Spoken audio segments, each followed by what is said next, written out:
আচ্ছা, আজকে আমরা বিনীত এর ব্যবহার শিখব। বিনীত মানে হচ্ছে নিচে অর্থে ব্যবহার করা হয়। চলো আমরা দেখি, উদাহরণগুলি দেখলে আমাদের ভালো হবে।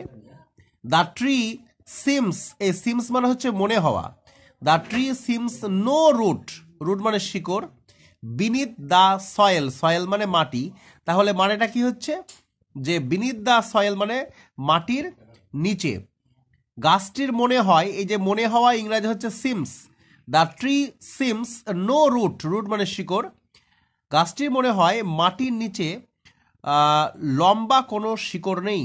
The tree seems no root beneath the soil, গাছটির মনে হয় মাটির নিচে।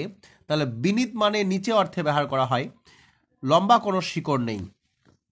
দেয়ার may not be many pillars beneath the house, বাড়িটার নিচে মনে হয় কোনো পিলার নেই।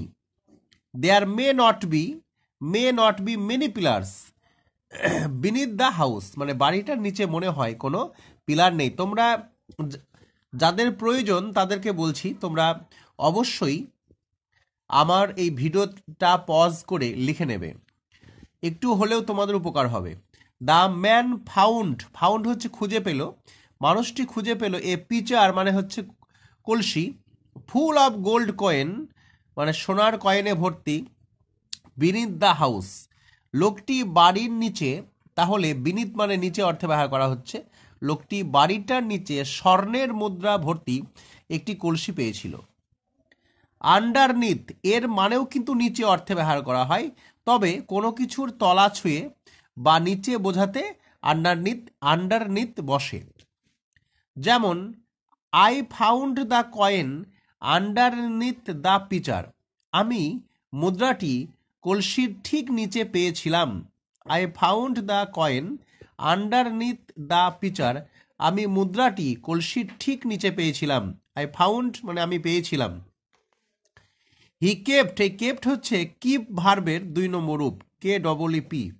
কিপ মানে হচ্ছে রাখা।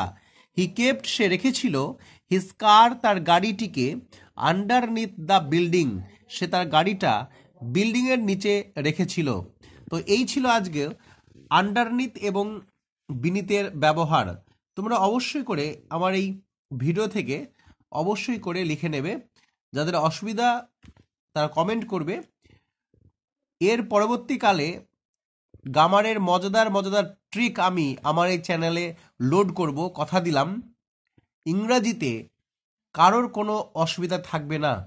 তোমরা যদি আমার চ্যানেলটাকে ফলো করো তাহলে কিন্তু তোমরা অবশ্যই একটু হলেও সাফল্য লাভ করবে।